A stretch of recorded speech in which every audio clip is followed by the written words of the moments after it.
I'm standing here on the knoll at the site of the Battle of Bannockburn. Now, from where I'm standing, this is the English view. This is where Edward II and his commanders would have been able to oversee their own army, but also where they saw the Scots approach. Now, this is quite phenomenal. On this knoll, the Earl of Gloucester was having an argument with the rest of the commanders and King Edward. He wanted to rest the troops, but Edward said no. Now, early that morning, the Scots made their way out of Balquhidderock Wood in the distance there, and they slowly but purposefully crept their way forward. To my left there is the Great Bend in the Bannockburn. Eventually, Gloucester from this point sees the Scottish army likely around where that hedge is, just in the distance. In a panic, because the Scots are closing ground. It says that Douglas's men ran to close off the ground, and then they knelt and set their pikes. Gloucester comes down from this knoll, mounts his horse. Everyone's in confusion at the sight of the Scots, which were a formidable army,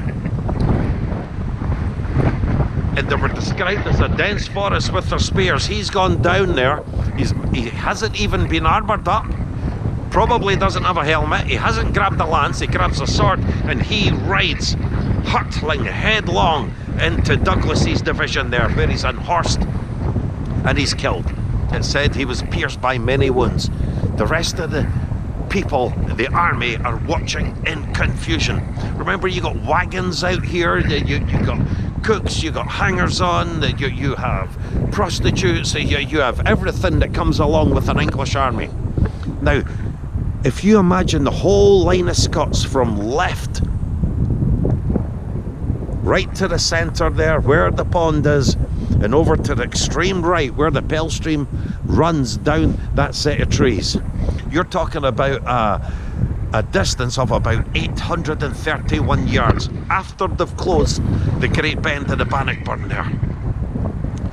That takes a dense amount of Scots. So there weren't 5,000, there were not 6,500 Scots. These Scots were able to halt the cavalry charges, and you probably had somewhere in the region of 800 knights in the first cavalry charge.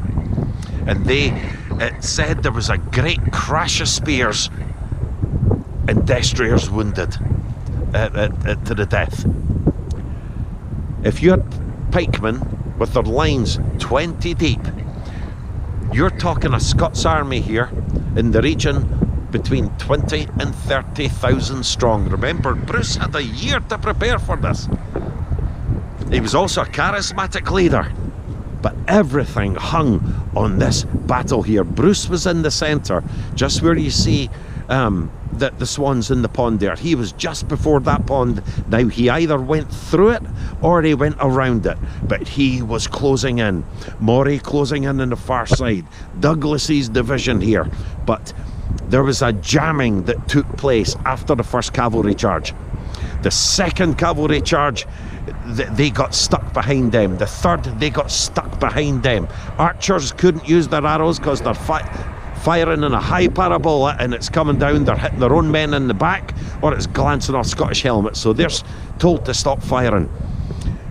Because of the confusion, the foot soldiers press forward, and there's a great pressure between the English cavalry and the foot soldiers that have closed the distance behind them.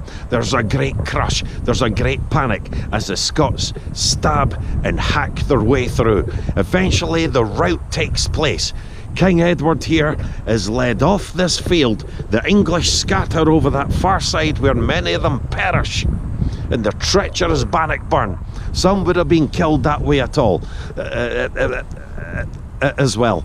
But the rout would have been catastrophic, and King Edward is led off this knoll. But this is where the English camped. Bruce knew this. This is where Bruce wanted to hem them in. He's an incredible genius to pick the ground and pick the way this fight was going to go. There were no Scottish light cavalry. That is a myth. None of them are mentioned in the English chroniclers. And the most useful chroniclers who'd all written within a year of the battle.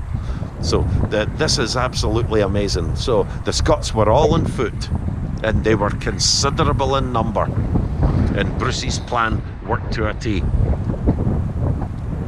This is where the elite English army of that time they were routed, and many of them met their end.